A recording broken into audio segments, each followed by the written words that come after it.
And now, from Greater Sandton and beyond, get ready for the Sandton Times Hour with your host, Alexander. Ladies and gentlemen, everyone in between and beyond, this is the Sandton Times Hour on Mix 93.8 and also available on all good podcast platforms. I'm Alexander Leipner, and this is edition 123. It's week 28 of 2023. It's the middle of July, and I'm excited to be with you once more. If you'd like to send through any questions, comments, feedback, thoughts, inputs, you can do so. You can email editor@sandtontimes.co.za or visit social media @Sandton Times or the website www.sandtontimes.co.za. And if you're listening live on Mix 93.8 and not on the podcast, well, you can use the WhatsApp line. It's open, and I'm happy to receive your texts. 084 822 0938, 084 822 0938. A special welcome to everyone listening in Johannesburg and Pretoria, across Gauteng and South Africa, or wherever else you are in the world, online or right here on air. I'm happy to report that all is well in Sandtonland, and I'm joined once more by my man behind the mixing desk, Vincenzo. And before we do anything else, Vincenzo, remember we said right in the beginning when we started this whole thing, we're never going to have any problems or any technical glitches on this show. And you know what? It'll probably snow the day something happens. And guess what? It snowed last Monday. I think we jinxed it. Anyway, let's leave it at that. But I do have some fair punishment for you, Vincenzo. And I'm going to put you through that in just a minute. But on the good news front, there's some good news.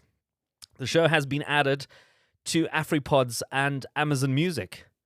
So to all those picking up the Sandton Times Hour there, welcome to you. And I think we must now be one of the best distributed shows in the country. So it's on another two massive platforms, and I'm really proud and very excited about that.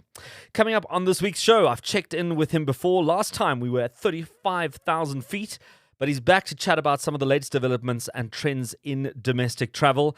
Then tourism numbers are picking up, but not in the way you may think. And Sandton still seems to be lagging behind. I'm going to share some more on that. After that, it's time to put your creative hat or beret on as we take a look at one of the biggest decor expos coming to Sandton. Stay tuned. And finally, he took home a major title in bartending this week, and I chat to him about being named the best mixologist in South Africa. This and more coming up shortly, but first, Vincenzo. I know how much you cannot handle this song, so it's a fitting 2.5 minute punishment, and you can press the button on this one. Show some love. subscribe, share, Leave a review and rating for the Sandton Times Hour on your favorite podcast app now. The latest news, the biggest names, the best destinations, the hottest entertainment. This is the Sandton Times Hour. This is the Sandton Times Hour on Mix 93.8 with Aqua and Barbie Girl, the Tiesto remix. 2.5 minutes of our life we will never get back. Punishment issued, technical glitches forgotten. And a reminder that Barbie the movie with Margot Robbie hits cinemas this Friday, 21st of July 2023, much to the delight of many. Are you going to go watch? Are you part of the pink wave that's going to hit South Africa? I'd love to know. Drop me a line. Okay, it's time for some headlines for this week.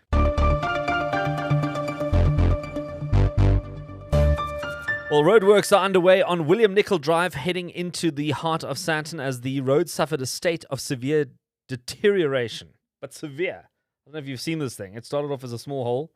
Then it became a massive hole. I mean, you could hardly miss it. And I think they put like a small traffic cone into it, which then just disappeared in that hole. And then they set up this massive barricade, which in its own right then ended up taking up half the road. But anyway, now the Johannesburg Road Agency has commenced with extensive road repairs, which are scheduled to be done by the 19th of July. Let's see. Motorists are urged to exercise caution and remain vigilant when approaching the intersection, or, of course, find alternative routes, which will probably be the best thing. Otherwise, you'll be stuck in quite a bit of traffic. Well, higher stages of load shedding are back, and we were doing so well, weren't we? I don't even know what we're on now. I don't even know if you're even hearing this show because of load shedding. Who knows? I mean, for a while we were on stage 1, stage 2. I mean, it almost felt like normal. It felt manageable. But as the temperatures dropped, there we were again, back to the higher stages. And I actually went to 2 gas refilling spots in Sandton the other day. And they told me they had about 500 customers in a day per store. 500. Needless to say, I didn't get any gas. So I had to drive around a little bit more and find someone who could actually sell me some gas. We actually need to get someone on to chat about these inverters and these backup power supplies. It looks like we're not getting out of the swamp anytime soon. And I think there's a lot of questions in terms of, if you don't want to go like the full hog, I mean, if you don't want to sort of become your own power station, what other options are there? I'm sure we're all asking those questions. Then, did you make it through the Rand water shutdown? I think I had about a day or so without water. And talking about being without power, now being without water and having to manage without water, I think that's a whole different story. I think with power, we've managed to, you can get a candle, you can get a gas heater, you can make a plan of some sort, as elementary as it is, but no water. I mean, you brush your teeth with Volpre. I don't know. It really is a problem. I mean, at least we could kind of prepare for this a little bit because we knew about it, but can you imagine this becomes a bigger thing at some point? Managing without water, not an easy task and a nightmare, especially with bathrooms and showering and all that stuff. So if you've got some good water management tips, some ways that you got through the shutdown, might be worth sharing with everyone, I'd be keen to hear from you. Drop me a line. Let's park it there for this week. We're into the second half of the year, and many are starting to dream of warmer days and maybe even looking at some end-of-the-year travel plans. I chat to the CEO of Lift Airlines for a business update and an update on the industry. Jonathan Ayache joins me right after the break. You're listening to the Sandton Times Hour. Get up, show up, and level up. Make the move and join Virgin Active. You'll score a gym bag, July free, plus activate a world of rewards. Discovery Vitality members get even more. Get started. Call 0860 Get Fit or visit your nearest club. Bag big rewards. virginactive.co.za. T's and C's apply. The best of talk and music in 1 hour. This is the Sandton Times Hour. This is the Sandton Times Hour on Mix 93.8 and also available on all good podcast platforms. And as we get the ball rolling this week, I'm thrilled to be joined by a person that I've had many conversations with, including one of my highest interviews on the show. We had it at 35,000 feet as we made our way from Johannesburg to Durban for that inaugural flight way back when. It feels like such a long time ago, but it was only, I think, just the other day. But he is Jonathan Ayache. He's the Chief Executive Officer of Lift Airline. And Jonathan, it's great to catch up with you again. Hi, Alex. Thanks for having me on the show again. Jonathan, tell me, what is it like in the airline industry right now? Does it feel like things are back to some sort of normality? I know end of last year we were talking about getting more aircraft in. There weren't enough seats. People were complaining about ticket prices being through the roof. Are we getting back to some sort of predictable future? Yeah, I think things have definitely stabilized. It was in June last year where there was that shift in supply and demand after Comair exited the market. And over the last 12 months, I mean, it's hard to believe we're in July already of the following year. It's definitely stabilized. Seat capacity is back to what it was before. And unfortunately, we haven't seen demand follow in the same way. I think partly it's because of some of the macroeconomic factors that we're facing in South Africa, load shedding, higher inflation. People aren't moving around as much. They don't have as much disposable income. But I think we are very optimistic about the second half of the year, which is typically stronger from a seasonal point of view. Well, let's chat about that, because I'd be quite interested to hear from you what your predictions are as we go into the warmer months. And obviously, it also becomes a very popular season for internationals to come to places like Cape Town, like Johannesburg. They also start making use of domestic airlines. What is your outlook for the December/holiday season? Well, similar to what happened last year, in the second half of the year, we do see a bump up in terms of recovery to what we call pre-COVID levels. So when we compare to 2019, that's kind of a benchmark that we're trying to get back to and then grow beyond there. Last year, with tourists coming back, we definitely see a bump, which is fantastic. It's lovely to have people in our cities again, and that feeling, that buzz on the ground is fantastic. So we're optimistic about that. and then hopefully seeing South Africans traveling a bit more as well and moving around the country. So I think from our point of view, we increased our fleet to 6 aircraft at the end of last year. We're looking at how we grow that during the course of the second half of this year, and just fleshing out the routes that we launched between Johannesburg and Durban, and Cape Town and Durban. Look, I have to tell you, I was actually on one of the aircraft actually fairly recently, and I think it must have been one of the newer ones because I didn't recognize the seats. They looked a little bit different. They've got like a very sort of leathery premium feel. But the other thing that totally blew me away was how quiet the aircraft was. It was quieter than your normal flight, and I was actually quite amazed. So I was like convinced this must be one of the new ones. There have been a few new aircraft joining the fleet, and I think what you referenced was something we're very proud of. Is we're doing a whole revamp of our premium class, which is our version of business class. And the new seats are really, really beautiful and spacious and comfortable. And not just that, we recently reviewed our whole premium menu and partnered with Sean Godfrey, who won MasterChef in South Africa. And he's come in and helped us rethink the menu. So when you're on board, not only are you comfortable, but you're tasting MasterChef cuisine at 30,000 feet. And it is. I mean, I've done the premium flight, I think, sometime last year, and it is quite a feasty experience because you've got all the drinks, you've got all the different foods and snacks. I mean, you almost don't need any time in the lounge. I mean, you can skip the lounge before you even get on the flight because you'll be more than well looked after on the actual premium seat. But Jonathan, I mean, you've now introduced this as an element. I mean, there's so many other elements that you've introduced. I know you also did something with Veldskun. You've also been doing a whole bunch of other promotions and things. How many of these marketing and promotion ideas can you introduce? Because at the end of the day, people want to get from A to B. They want to have a cost-effective flight. They want to have a safe flight. They want to have an on-time flight, which is another sort of thing that people always look at. Where to from there? How much more do you have in your box to be able to make Lift more attractive to more people? I don't think we need to compromise on any of that stuff when we find the right partnership. And so I think those partnerships really add value to us, to our partner, and to customers. That's kind of the triangle that we look at. MasterChef was a perfect example of that. Everyone benefits. Veldskun, we love the Veldskun team. I think it's one of the ones we've been chatting about for a while. Our crew are all kitted out. Our ground team is all kitted out in Veldskun. And the reason we like it is, one, the Veldskun team have a very similar ethos to what we do at Lift. It's the shoes are made from sustainable materials and they're produced locally. So by supporting them, we're supporting local business, which is something we're very passionate about. So we will continue to look at doing these kinds of partnerships without compromising any of the on time or any of the other we call it like the hygiene that people expect from the airline. Yeah, absolutely. There's sort of the basic things that you need to get right and then plug in the rest. And I think it also adds quite a South African experience to it by having these sort of additional elements, which probably the internationals probably quite enjoy as well, because that just makes it unique and different. Jonathan, in terms of expansion plans, I mean, is it too early to start chatting about potential new routes? Where to from here now that you've got South Africa pretty well covered?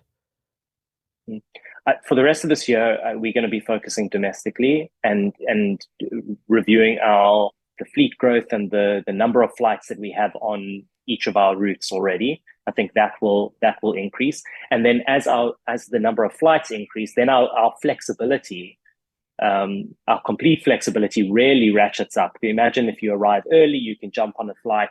If something changes, you can change, and there's always a flight that you can move to. So I think as our flights grow, that really becomes a compelling value proposition.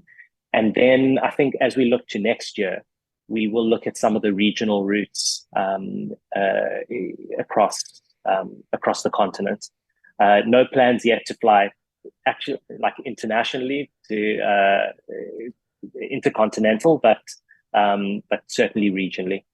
Yeah, I think it might be a bit soon to start moving to Europe or to the US or any of those places. I mean, no. I think that's biting up a lot. But I mean, we have some tremendous destinations within Africa that a lot of people want to see. Yeah. I think there's some great route opportunities that are definitely worth exploring. Absolutely. I think, one of the things you realize when you look at the number of flights in other continents is how underserved Africa actually is. Our continent is absolutely enormous. And an interesting statistic I heard a couple months ago was Ryanair in Europe moved more people than moved in the whole of Africa with all the airlines. It just gives you a bit of context on how underserved our continent actually is, and you can feel it as a passenger, as a consumer. If you want to fly anywhere in Africa, it takes almost 24 hours. It's very expensive, and that shouldn't be the case. I think we're very optimistic about the opportunity in Africa, and see South Africa as that base of operation. Well, certainly very exciting and true words there. I mean, as I say, if you want to travel anywhere in the continent, you're down to one or two choices and you have to take it or leave it. And some experiences are not as great as others. And I think that's a great outlook to have. And Jonathan Ayache, Chief Executive Officer of Lift Airlines, I thank you for making the time to be on the Sandton Times Hour. It's the bottom of the hour. We're going to take a quick musical break and more of the Sandton Times Hour right after this. For more? The Sandton Times Hour continues. You're listening to the Sandton Times Hour on Mix 93.8 with Peggy U, and it goes like Na Na Na. A track that is blowing up all around the world, if you haven't heard it yet. And I can't explain. I got a feeling that moving along.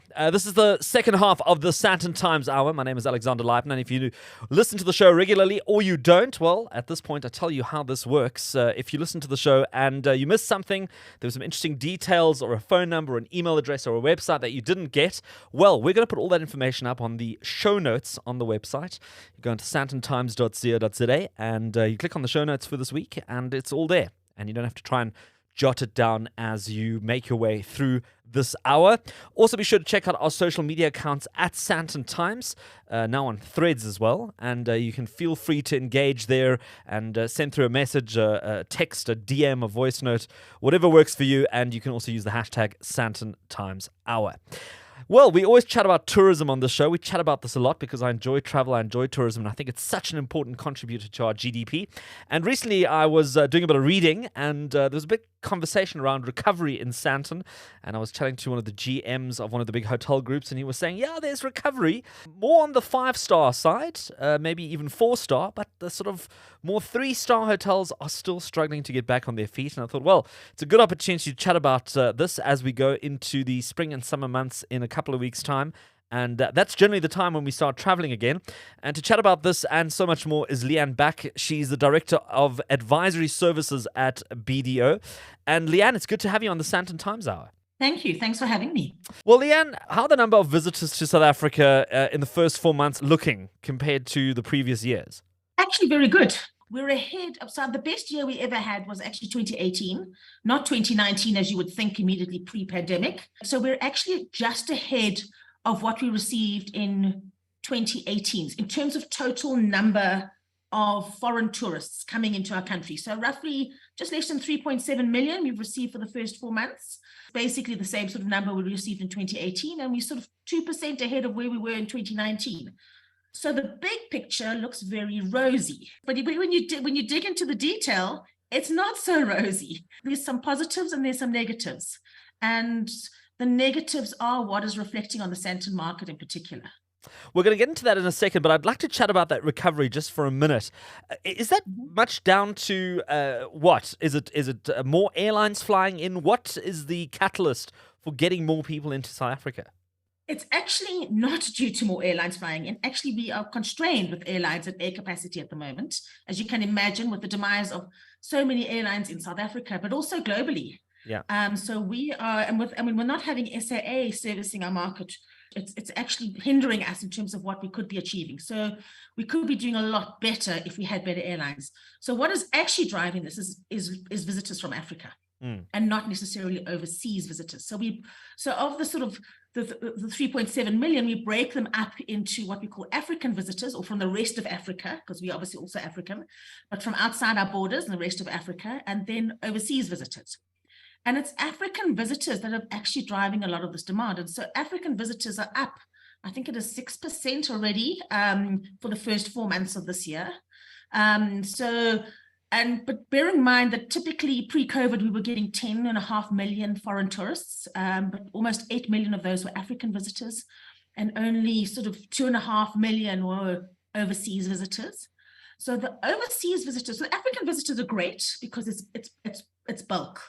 But we've got to bear in mind that there's a lot of those guys that are not what we call true tourists. They are cross-border traders, and they are moving around in our society. They're not necessarily spending money on our 5-star hotels. I'm not saying they aren't. We do have a lot of African visitors that do spend in those markets, but those of that 8 million, there's a big chunk of them that are not spending on our typical tourism product, if you want to call it, our hard infrastructure.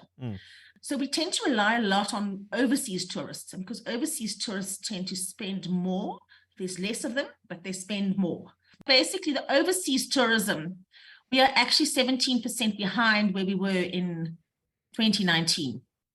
And actually even more if you want to compare it to 2018, we're actually 20% behind where we were compared to 2018. So these are the big spenders. And this is where we need to sort of drive some more activity and get more tourism in. And this is where I'm talking about in terms of the flights becomes so important. So how does this play out on Greater Sandton if you take that sort of big picture and then sort of narrow it down into the area that we're in? Okay, so Sandton is actually a bit of a sad story, I think. Unfortunately. So when we look at what this, we've got some major tourism nodes, if you want to call it, in terms of where there's a lot of infrastructure. Sandton is one of them. Cape Town Centre is another one. Obviously, it's a big tourism node. We look at Durban and Umhlanga area as well as a major tourism node, attracting not only leisure tourists, but a big chunk of business tourists around where your ICCs are, your convention centers.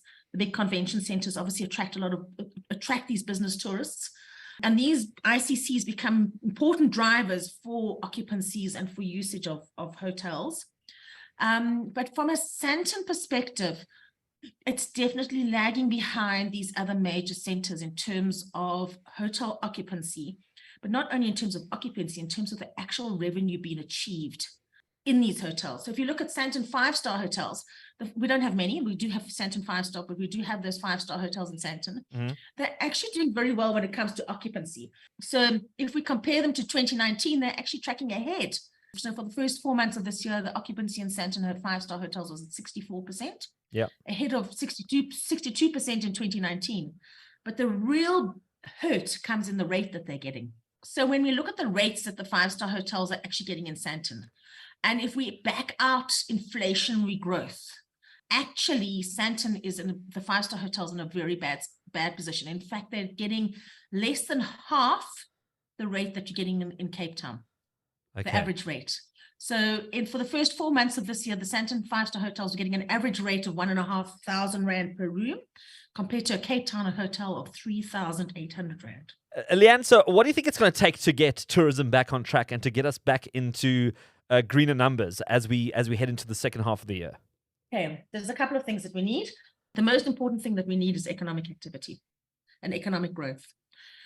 Tourism is very much reliant on the performance of a country. So it's economic activity. If you think about it, a large chunk of tourism relies on, you think about from a domestic tourism perspective, which is the backbone of your tourism industry in any country. You have to have domestic tourism as the backbone. Leisure people don't travel for leisure purposes if they don't have money in their pockets, which means there has to be economic growth, and they have to be able to pay their mortgages and pay their essentials first before they can even travel. So we need economic growth for leisure tourists.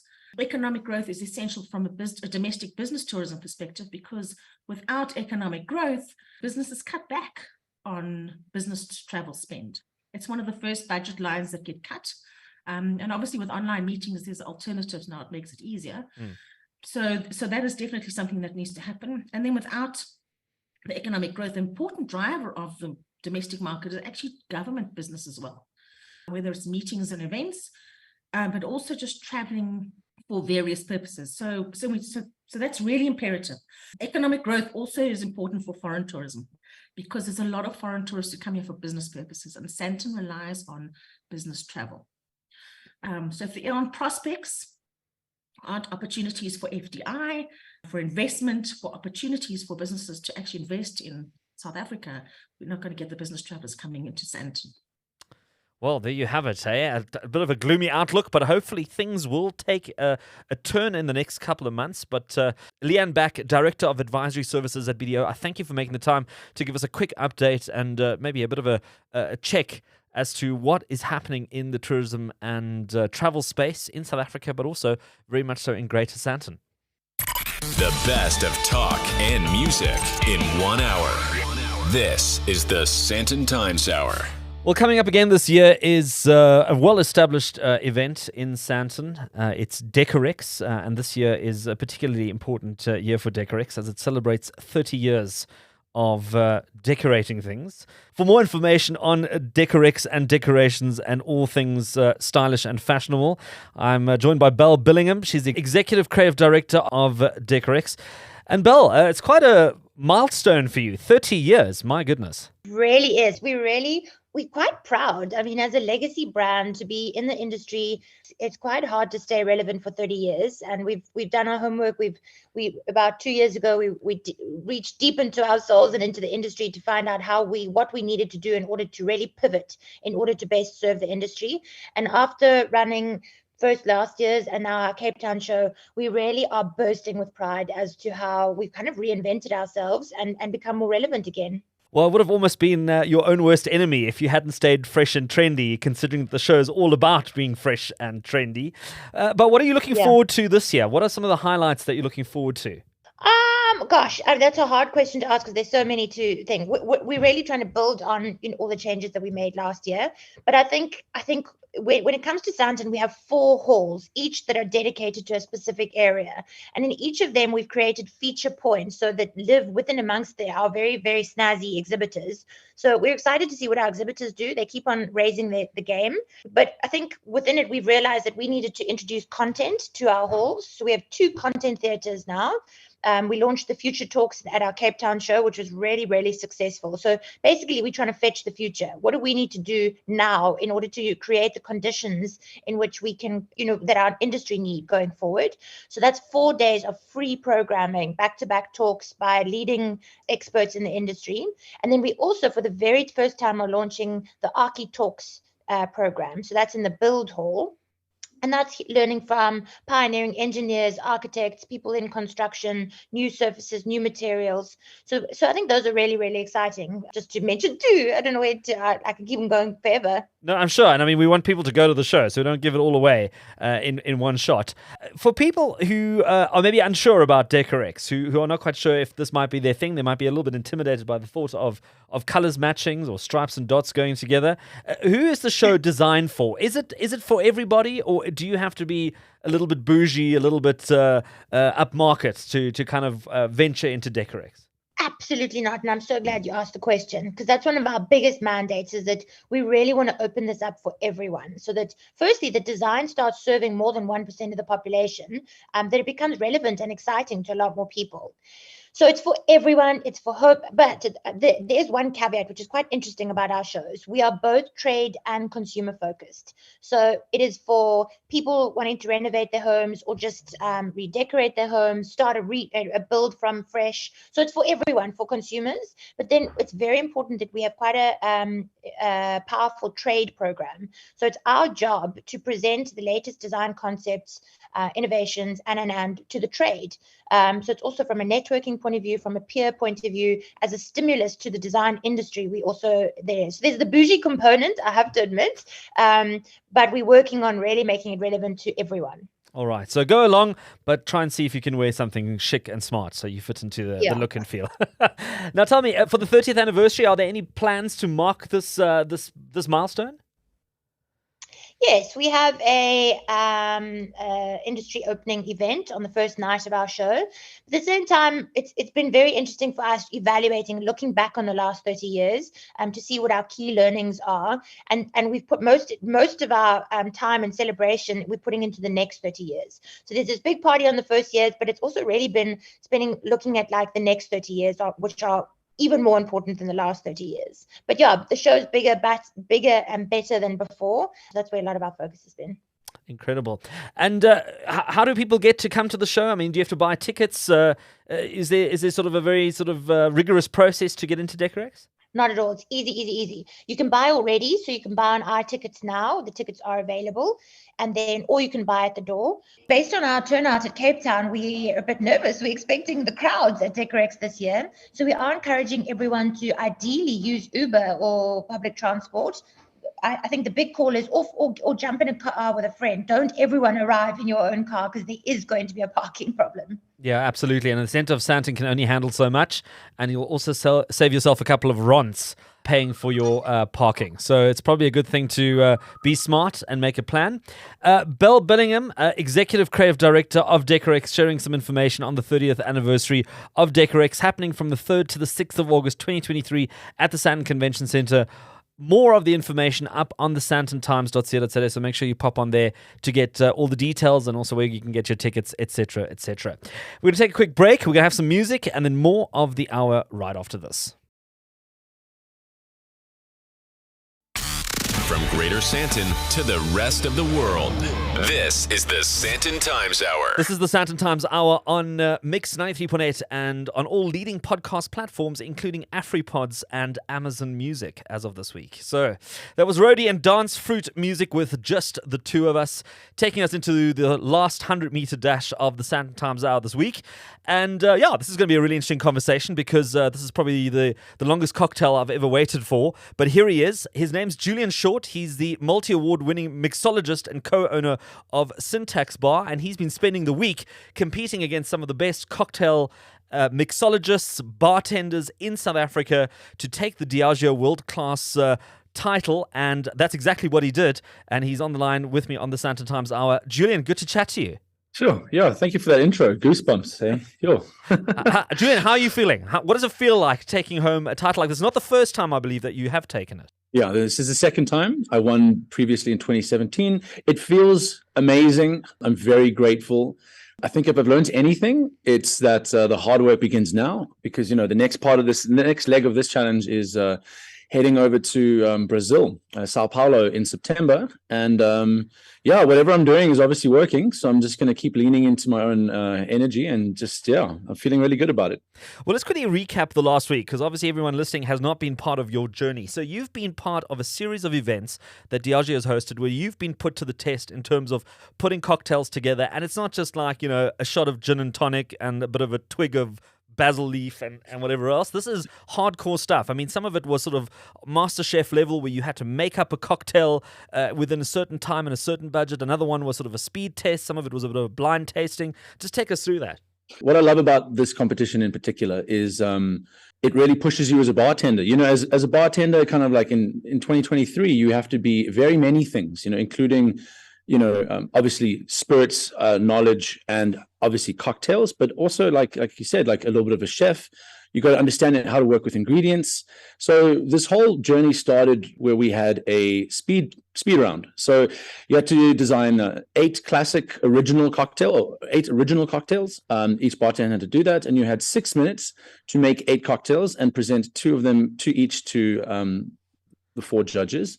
And it was it's nail biting stuff. Like, it sounds like the drinks that I was making, rhubarb and ginger. I made a drink called the toasted cheese, which is like a tomato, lemon verbena, sour nachi, and Parmesan air. So you picture that in a cocktail with the smoky whiskey. So like those are kind of drinks we're making.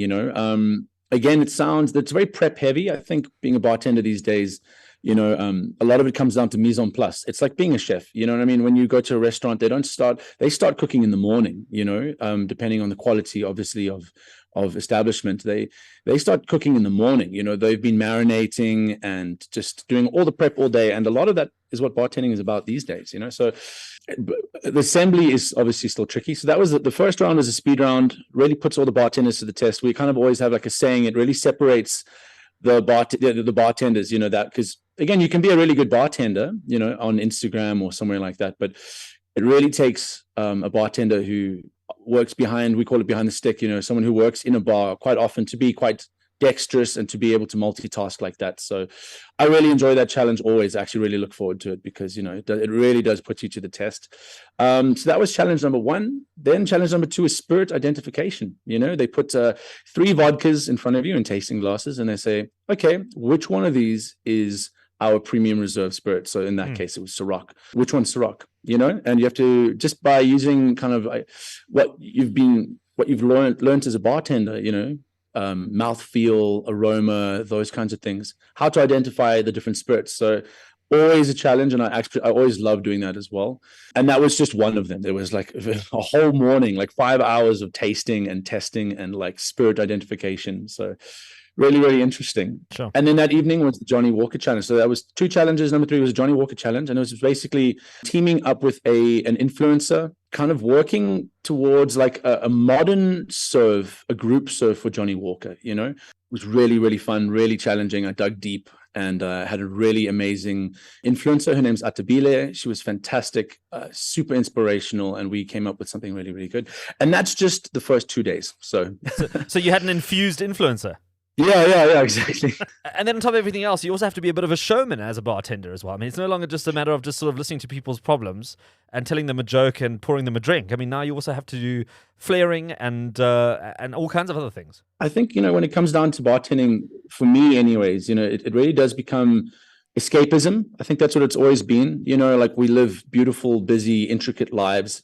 And the beauty of going to a bar or a really nice any place is just to kind of escape your world a little bit, whether you're drinking booze or non-alcoholic, whatever. Like you come to the bar, and being a bartender is more than, like you said, just all of that. But it's being able to listen to people and able to present where you're coming from, especially on a stage setting. Yeah. I have this inspiration. I have, like for example, that drink called the toasted cheese. For example, it's a drink that it's inspired by being in high school, you know what I mean? Like the one thing you pushed to the front of the line to get was a toasted cheese. That was first break sorted. And I love that sense of nostalgia. And I was like, how can I bring that sense of nostalgia back into a cocktail? So it's like dissecting that cocktail and going, okay, what are the different elements? Obviously, there's a cheese element. How are you going to incorporate cheese into a cocktail? So I thought like a foam would be nice and approachable. It's not too in your face, and it's nice and artsy and interesting and modern. And then like tomato. Okay, cool. How can I work with tomato? Then you look at the ingredients yourself. So to be able to present that on stage and tell people where you're coming from, and then for it to be delicious in a drink, that's kind of what it is at the moment, Julian, I mean, before I let her go, because I think we've got more to talk about than we've got time. But listen, what does it mean to win this title as a bartender, as a mixologist? What does it do for your career? I mean, it's huge. It really is big. World Class is one of the biggest, if not the biggest, global competition. I'm doing it for different reasons. Back in 2017, I wanted to win it just because I wanted the win. Now I'm trying to prove something to myself. It's bigger now, and I really want to go over to Sao Paulo and make a mark, not just for me, but for South Africa, on a global stage. So I've got my sights set on that, and I'm going to do the best that I can do. And I'm feeling really confident in my skills and where I am as a bartender, and as a human. And I think I'm better ready now than I've ever been. So, well, Julian Shaw, cheers to that. And a multi-award winning mixologist, now also Diageo World Class bartender for this year, and also a second time round winner. I thank you for making the time to be on the Sandton Times Hour. Thank you guys so much. I really appreciate it, yeah. And that's it for another Sandton Times Hour on Mix 93.8, and as always available on all leading podcast platforms. And like I said, now on Amazon Music and AfriPods. If you want to get in touch, you can email editor@sandtontimes.co.za. You can connect on social media @Sandton Times, and visit the website www.sandtontimes.co.za for all the information that we chatted about this week and a whole bunch of other news and content. Feel free to send through your questions, your comments, your feedback, or your inputs. They're always welcome. And thank you to all my guests who made time to be on the show this week. And as always, Vincenzo, well, we got through this week, hopefully without any mistakes. And let's catch it up again next week when we do it all again. And thank you to the Sandton Times team, as well as everyone at Mix 93.8. And of course, you, our loyal listeners who make time to listen every single week. Let's connect again next week.